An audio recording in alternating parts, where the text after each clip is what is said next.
Amén, familia, bienvenidos. Pues acaban de entrar, buenas noches a todos. Vamos a comenzar.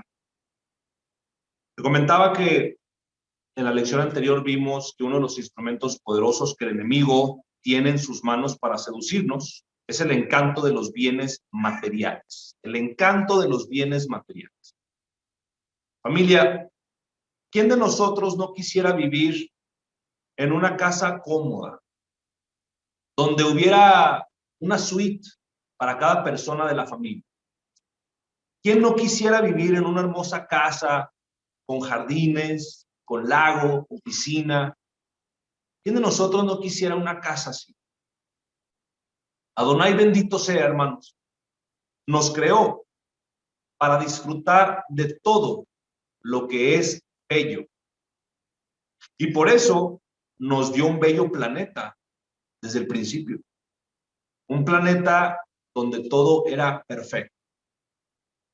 Y el ser humano, en su estado original, sería el encargado de cuidar esa creación maravillosa. De modo que es natural para el ser humano buscar las cosas buenas y bellas. Y esto, hermanos, no es malo. Pero infelizmente, desafortunadamente, el pecado entró. Y ahora, en su estado pecaminoso, el hombre y la mujer ya no quedan satisfechos con las simples cosas bellas. Siempre desean o deseamos más y más. Y claro, el diablo se aprovecha de esto para seducir al hombre y para hacerle creer que si poseyera muchas cosas materiales, no sentiría ese vacío en su interior. Y entonces vemos al pobre hombre corriendo desesperadamente tras el dinero, esperando tener lo que la publicidad le muestra como el secreto de una vida realizada y feliz. Esta filosofía materialista puede también introducirse en el creyente, en el cristiano. Y lo está haciendo bajo la famosa y muy comentada teología de la prosperidad. Sin embargo, familia, tenemos que ser muy cuidadosos cuando hablamos de la prosperidad. Muy cuidadosos cuando hablamos de esto como si fuera algo malo, como si fuera algo pecaminoso. En el libro Tercera de Juan, capítulo 3, versículo 2, podemos leer lo siguiente. Amado, yo deseo que tú seas prosperado en todas las cosas y que tengas salud, así como prospera tu alma. Aquí podemos observar, familia, el concepto de prosperidad bíblica. Juan dice, quiero que seas prosperado en todo, en todas las áreas de tu vida, en lo profesional, en lo familiar, en lo financiero, en las relaciones, en todo. Y que tengas salud, porque si no, pues ¿de qué vale tener todo si no tienes salud? Pero Juan dice, a la vez, al mismo tiempo que prospera tu alma. Esto quiere decir, hermanos, que hay una correcta filosofía y una correcta teología de la prosperidad en la Biblia. Y esto significa crecimiento armonioso en todo, en lo material, en la salud, en la prosperidad espiritual, un crecimiento armonioso en todas las áreas de tu vida. La palabra prosperidad está en este versículo que acabamos de leer y es muy claro. Y es que esta prosperidad, hermanos, no solamente tiene que ver con el dinero, sino más bien con la felicidad que Adonai desea para sus hijos. Pero como hermanos, como discípulos, como hijos del Todopoderoso, sabios, también nos damos cuenta que existe la falsificación. Existe la imitación de una teología de la prosperidad falsa y errónea. Y te digo como hijos de Dios, como hermanos en la fe, porque hay gente que no se da cuenta que esta teología, que este evangelio es falso. Existe la imitación de esta teología de la prosperidad falsa y errónea, que enseña que Dios Todopoderoso hace favores a cambio de dinero. Estos enseñan, esta gente que predica de esta manera, enseñan que cuanto más le das a Dios, más Él te retribuye financieramente. Y tenemos que tener mucho cuidado de enseñar las cosas desde este punto de vista, porque eso no lo enseña la Biblia. En los últimos años han estado proliferando este tipo de iglesias que enseñan la teología de la prosperidad falsa. Y generalmente, familias, son iglesias de un solo propietario, de una sola persona que se enriquece, o un pequeño grupo de personas que se enriquecen. Y todo lo que se enseña en esas iglesias es un Dios de abundancia. Un Dios de abundancia que está dispuesto a dar sus riquezas a los que tienen fe. Solo que ellos dicen que la fe se mide por la cantidad de dinero que se da a la iglesia. Pero esto, familia, es completamente falso. Falso. Adonai no trabaja de este modo. Pero el hecho de que sea falso, hermanos, no significa que Adonai, Dios Todopoderoso, no sea un Dios de abundancia. No significa que sus hijos no puedan ser prosperados en todas las cosas, como lo dice Juan. Entonces, lo que necesitamos entender, hermanos, es que la prosperidad divina no tiene que ver solamente con dinero, ni con el hecho de comprar todo lo que se desea, sino en principio con satisfacción interior y paz, que se va a traducir en bienestar exterior y en abundancia, como el caso de Job, como el caso de Abraham y otros personajes bíblicos. Y esto me lleva a la siguiente pregunta. ¿Y por qué entonces, si Dios es un Dios de prosperidad, si Dios, Adonai, ha creado todo lo bueno, si quiere que sus hijos disfruten de las cosas buenas, ¿por qué hay hijos de Dios que sufren en esta tierra? La respuesta es, de alguna manera simple, familia. Sufrimos no porque el cristianismo sea sinónimo de sufrimiento. Acuérdate que cuando digo cristianismo no hablo de religión. No porque el cristianismo sea sinónimo de sufrimiento, sino que vivimos en un mundo de pecado. Todavía nosotros hasta el día de hoy somos peregrinos en el desierto de esta vida. Y muchas veces vamos a tener falta de agua, vamos a tener falta de pan, vamos a pasar frío, vamos a pasar calor. Y todo esto es parte de esta vida, hermanos. Hasta el día en que finalmente el Mashiach, el Mesías, se manifieste por segunda vez. Ahora, quiero hablarte de la visión espiritual borrosa que muchos cristianos pueden tener.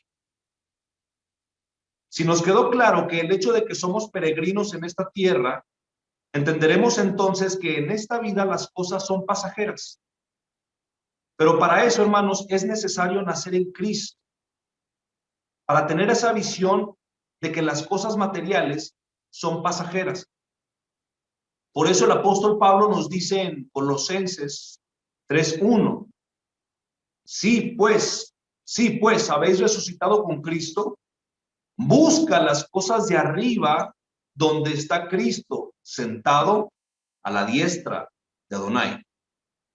Pongan la mirada en las cosas de arriba, no en las cosas de la tierra, dice Pablo.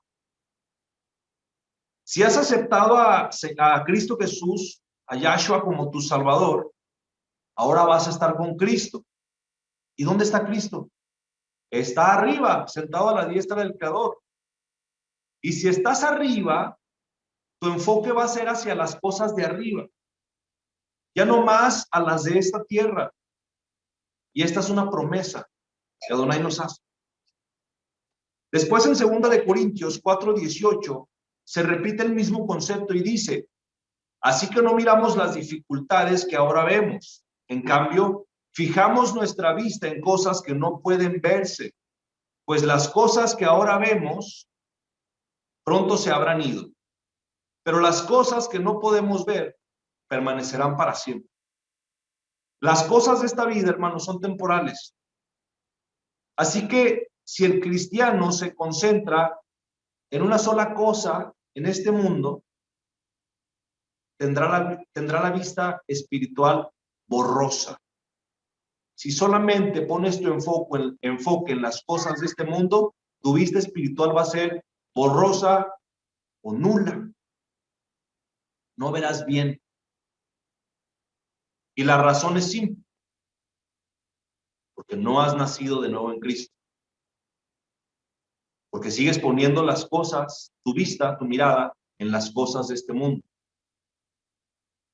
Pero el mayor problema de estas personas no es que solo vean las cosas de esta vida y busquen las cosas materiales, porque eso solo es la consecuencia, el fruto, el resultado.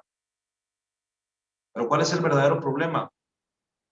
Que no han muerto ni resucitado en Cristo. Es decir, no han pasado por la experiencia de la conversión. Así que la solución no es repetir una y otra vez que el cristiano tiene que tener la vista en las cosas de no tiene que tener la vista en las cosas de este mundo. El problema es que vivimos en un mundo contaminado, hermanos, por el materialismo. Porque mucha gente sincera recibe la palabra de Dios en su corazón. Pero hay gente que solamente se emociona y que hoy dice: amén, qué bárbaro, hermano, qué buena palabra. Mañana quién sabe dónde está. Hay gente que solamente recibe la palabra de Dios, se emociona, le gusta, hasta llora, pero esa palabra no produce nada. ¿Por qué? Porque la visión está nublada por las cosas materiales. Por eso Cristo Jesús, al narrar la parábola del sembrador, advirtió al respecto. Mira, esto lo dice en Mateo 13:22. El que fue sembrado entre espinos, este es el que oye la palabra. Pero el afán de este siglo y el engaño de las riquezas ahogan la palabra y se vuelve infructuosa. Esto quiere decir, hermanos, que en las iglesias puede haber muchas personas que han recibido la palabra en su corazón y tal vez hasta han pasado por una experiencia de conversión, pero no se han mantenido firmes a esa experiencia espiritual de conversión. Han permitido que las preocupaciones de este mundo y el engaño de las riquezas ahoguen la palabra de Dios en su corazón. Y en consecuencia, pues, son miembros de iglesias que están en la iglesia, pero que en sus vidas no ves ningún fruto. No sé si conozcas algún hermano o hermana en la fe que por más que va a la iglesia o por más que dice que ore y que lee la Biblia, sigue hablando igual, se sigue enojando igual, sigue igual de impaciente, sigue igual. Esta es gente que recibe la palabra con emoción. Qué padre, qué bárbaro, pero que no pueden dar un fruto. Lo tercero que te quiero compartir son los pasos que pueden llevar a una persona a la codicia. ¿Qué significa la palabra codicia? Querer para sí lo que no es suyo. Sin embargo, la mayoría de los diccionarios la definen como el deseo y la búsqueda incansable de riquezas. La codicia, hermanos, tuvo su origen en el corazón de Lucifer. Él no se satisfizo con su condición de criatura. Lucifer era un ángel principal en los cielos, pero no se quedó conforme con eso. No, él quiso ser el creador. Él quiso sentarse en el trono del Todopoderoso y se preguntó en su corazón: ¿por qué debo de adorar en lugar de ser adorado? Quiso para sí la adoración que le pertenecía únicamente a Dios. Y entonces, al abrigar este sentimiento en su corazón, le dio origen al pecado. Después, en la tierra, al ver a Adán y a Eva, él los veía y que estaban felices, pues Lucifer intentó hacerlos caer en el mismo pecado de la codicia. ¿Y qué pasó? Les presentó un fruto prohibido, como algo bello, como algo deseable. Y les dijo que no necesitaban ser apenas criaturas, que podían ser como Dios. Basta con que lo desearan. Entonces esta pobre pareja cayó. Y si revisamos la historia, hermanos, nos damos cuenta que la codicia es uno de los instrumentos más poderosos que tiene el enemigo. Porque la codicia no la podemos ver. Al principio no es un pecado visible. La codicia al principio no es un pecado exterior. Es un pecado del corazón. Nace en la mente, a donde solo nosotros entramos. Podemos parecer por fuera buenos, maravillosos, unos tipazos, creyentes, y sin embargo estar siendo interiormente carcomidos por la codicia. Y finalmente la codicia se va a revelar en relaciones exteriores, en relaciones humanas, familias alteradas, con heridas profundas. Yo me acuerdo que cuando andábamos de misionero, mi esposa y yo en Puebla, había dos hermanos en la iglesia y uno de ellos le metió 6 balazos a su hermano y lo mandó al hospital. Entonces la gente quería que el pastor convenciera al hermano herido de que perdonara al otro porque el otro estaba preso. ¿Y sabes cuál fue la razón de que le disparara? Que cuando el padre de ambos falleció, les dejó una herencia, les dejó un terreno. Y mientras un hermano estaba de viaje, el otro comenzó a construir y construyó una casa. Y uno de los muros de esa casa se pasaba 30 centímetros a la tierra del hermano, a la tierra del buen hermano, porque ese buen hermano iba a la iglesia. Entonces, cuando se enteró que a 30 centímetros estaba pasando el muro, lo agarró a balazos. Y estos sus hermanos, tú los veías preocupados por la vida de la iglesia, preocupados porque la gente viniera y se llenara. Los veías realmente fieles. Sin embargo, por 30 centímetros de tierra, se estaban matando. Y ese es el problema, hermanos, porque el pecado de la codicia siempre está dentro. Pero claro que siempre se va a exteriorizar. Y feo. Como ya vimos, familia, la codicia empieza en la mente y en el corazón, que son las cámaras secretas del alma.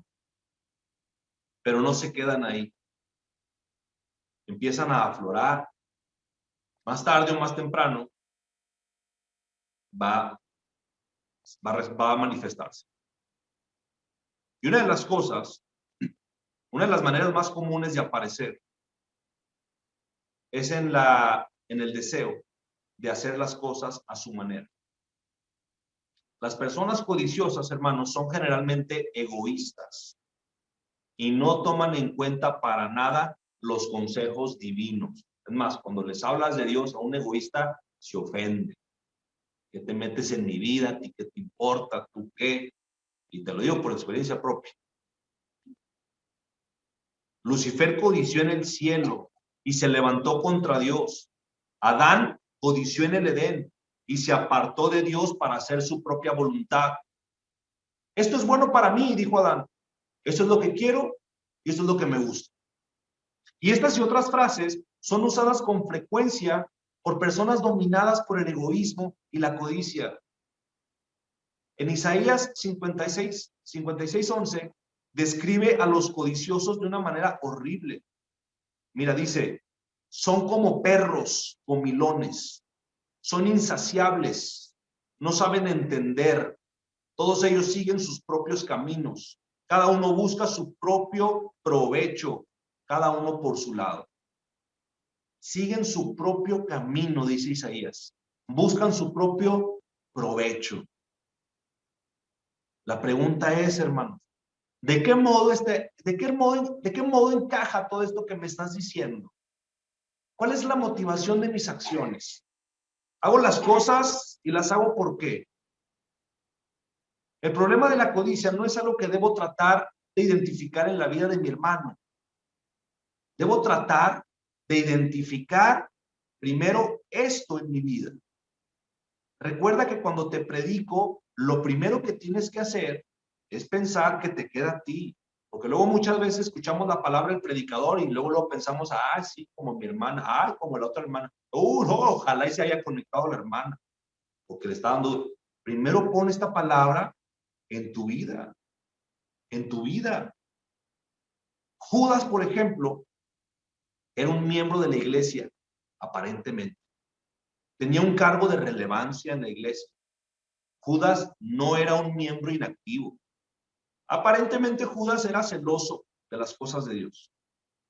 Pero recordemos cuando María le lavó los pies a Jesús con un perfume caro. No sé si recuerdas. ¿Te acuerdas qué dijo Judas? Protestó y dijo, el dinero de este perfume podría ser usado para mejores cosas, como ayudar a los pobres. Y seguramente muchos que lo oyeron hablar en ese momento pensaron que Judas era un discípulo económico, preocupado en el dinero de la iglesia sabiamente. Pero ¿cuál era la realidad? Nos dimos cuenta más tarde. En el fondo su preocupación no eran los pobres. Y ese es el problema. La codicia trabaja primero por dentro y más tarde o temprano sale a flote, porque sabemos que Judas vendió al maestro. Y entonces ahí se exteriorizó su pecado, su codicia. Y quiero terminar este breve mensaje hablándote del autocontrol. Segunda de Pedro 1, 5 al 7. En vista de todo esto, esfuércense al máximo por responder a las promesas de Dios, complementando su fe con una abundante provisión de excelencia moral. La excelencia moral con conocimiento, dice. El conocimiento con control propio. El control propio con perseverancia. La perseverancia con sumisión a Dios. La sumisión a Dios con afecto fraternal. Y el afecto fraternal con amor para todos. El dominio propio, hermanos, no es un fruto que aparece en la vida del creyente por casualidad. Requiere de paciencia, de persistencia, de insistencia. ¿Insistencia en qué? En permanecer en Cristo, en mantenerse ligado a la fuente de la vida, que es Cristo. Es por eso que si nosotros enseñamos que la codicia es mala y que el hombre no debe de ser materialista, pero nosotros vivimos así, nos quedamos ahí, entonces estaremos haciendo un trabajo incompleto. Tenemos que llevar a las personas a lo que realmente significa permanecer en Cristo y llevarlas a permanecer en Cristo. Porque en esa permanencia con Cristo, en esa permanencia a diario, el carácter divino se va a ir reproduciendo.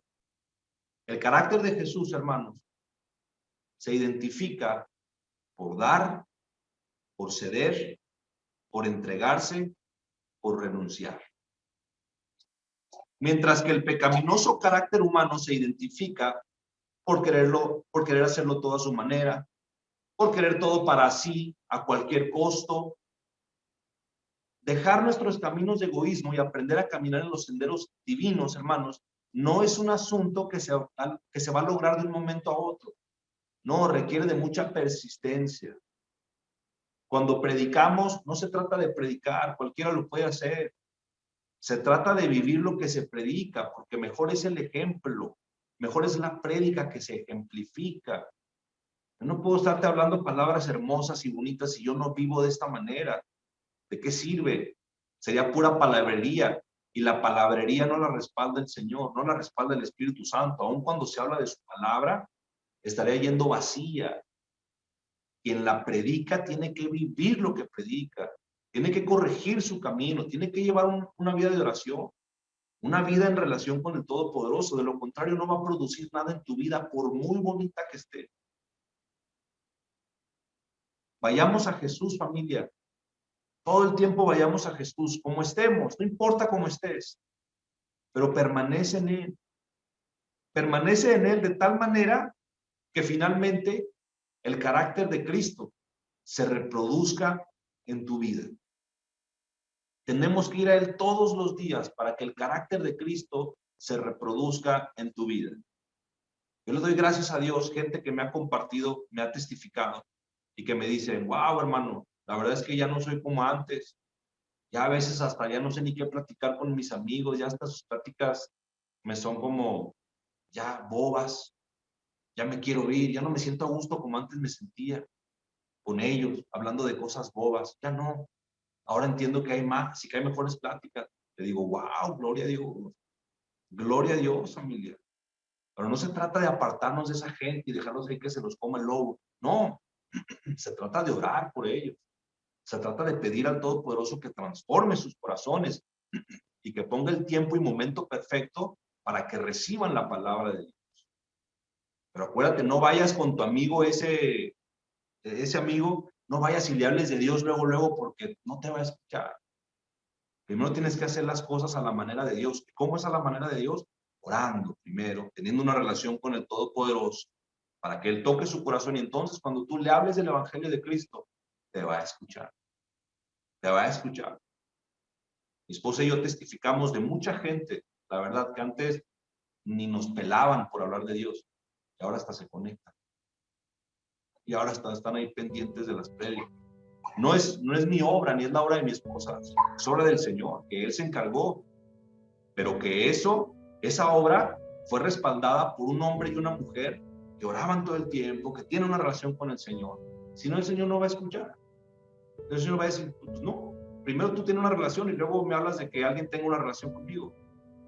Primero esfuérzate tú, ten una relación con el Todopoderoso y entonces ora por alguien para que el Espíritu lo toque y escuche con gozo y agrado la palabra que le vayas a dar. Amén, familia. Damos gloria al Todopoderoso y vamos a orar para ser despedidos, para finalizar esta reunión. Yo le doy gracias al Señor que nos enseña todo el tiempo. Estos son temas de mayordomía, temas que nos ayudan a administrar nuestra casa, a administrar nuestra vida, a ser administrados con nuestros hijos, con nuestra esposa, en todo. Porque Adonai nos quiere prosperar en todo, en todo. Tengamos cuidado con esos que andan predicando que mientras más le des al Señor, más te da. No, tú debes de darle al Señor porque es honra, no esperes a recibir, es honra. Cuando tú le das al Señor, estás honrándolo. Y honrar, dar, es amar. Si amas al Señor, el que ama, da. Padre, te damos gracias en el nombre de tu Hijo amado, por esta palabra, Señor. Gracias porque tú nos llevas a otro nivel, porque tú quieres que entendamos esta palabra para que comencemos a vivir una vida conforme a Cristo Jesús. Porque tú nos haces saber que no estamos solos, Padre. Porque tú nos haces saber de que quizás hasta el día de hoy todo lo hemos hecho mal, pero tú no nos dejas ahí. Al contrario, tú dices, ven así como estás, ven así con ese pecado, ven y quédate conmigo para que seas transformado. Señor, tú nos amas, tú derramas gracia sobrenatural en nuestras vidas. No hay pecado grande que tú no puedas perdonar. Aquellas personas que se sienten avergonzadas, que se sienten mal, Señor, hazles entender que no hay pecado grande que no puedas perdonar. ¿Por qué? Porque tu amor es infinito, porque tu amor es más grande que cualquier falta, que cualquier pecado, Señor. Y nos recibes de esta manera, sucios, contaminados, nos recibes como hijos pródigos para quedarnos contigo, para quedarnos en ti, para comenzar a ser transformados, renovados, purificados de tanto engaño, de tanta cosa material, de toda esa contaminación que nos llenamos, Padre. Te pido por favor en el nombre de tu Hijo amado, Cristo Jesús, que nos purifiques, Señor, que nos laves, que aunque mi pecado fuese rojo como la grana, tú lo emblanquecerás como la nieve. Señor, te pido por favor, quites de mí todo eso que no te agrada, todo eso que no da fruto, todo eso que es malo en mi corazón, quítalo de mí, Señor. Ese rencor, esas ganas de no perdonar, ese enfoque en las cosas materiales, ese enfoque en el trabajo todo el día, ese enfoque nada más de estar pensando en cómo conseguir dinero. Quita de mí, Señor, las ganas de hacer las cosas ilícitamente. Quita de mí las ganas de enriquecerme de una manera ilícita. Quita de mí, Señor, el conocimiento o el deseo de venir a ti para que me des algo. Señor, tú ya me lo has dado todo. Me diste a tu Hijo amado, Señor. No eres deudor de nadie, tú no me debes nada. Al contrario, yo te debo mi vida. Yo te debo todo lo que tengo, todo lo que soy, Señor, porque todo es gracias a ti, Padre. En esta noche, gracias a tu Espíritu Santo, yo puedo reconocer que Cristo Jesús, Yahshua, Hamashiach, es mi Señor, mi único Señor, y que solamente Él es la verdad, es el camino y la vida. No lo digo yo, lo dice la palabra. Solamente a través de Él podemos llegar al Padre. Y nadie puede venir al Padre si no es a través de Yahshua Hamashiach, Cristo Jesús. Bendito eres, Padre. Yo te bendigo, familia, en el nombre de Cristo Jesús. Te pido al Señor Todopoderoso por esa necesidad que tienes, por esos anhelos que hay en tu corazón. Yo le pido a mi Señor por tu familia, yo le pido por tu matrimonio, yo le pido esta noche, apelando a sus 13 niveles de misericordia y por el amor que te tienes a ti mismo, Padre. Yo te pido, Señor, por el matrimonio de todos mis hermanos aquí presentes. Te pido por sus familias, sus hijos, sus nietos. Te pido por sus hogares. Te ruego, Señor, por su trabajo, Padre. Te ruego, Padre, que encuentren ese trabajo que tú ya tienes para cada uno de ellos, Señor. Yo te pido les favorezcas. Yo te pido, Señor, abran las ventanas de provisión y sean provistos de toda necesidad, sean provistos de todas esas cosas que ellos necesitan.